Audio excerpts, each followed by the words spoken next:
Un chiarimento sul polo universitario è stato sollecitato dalla CGIL. Sì, noi sul polo universitario diciamo che abbiamo delle interlocuzioni con il CTA del consorzio universitario, con il dottore Perino, con il dottore Sanzo e con la professoressa Lonigro. Ecco, noi stiamo anche interloquendo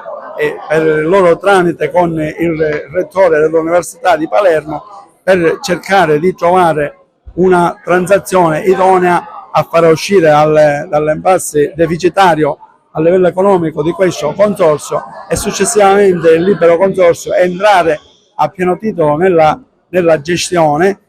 per dare realmente quelle risorse idonee a fare funzionare un'università che dia la possibilità a tanti ragazzi che magari non hanno dietro famiglie che si possono permettere di mandare il figlio a Milano, a Torino, a Bologna o in un'altra università, e quindi dare l'accesso all'istruzione a tutti.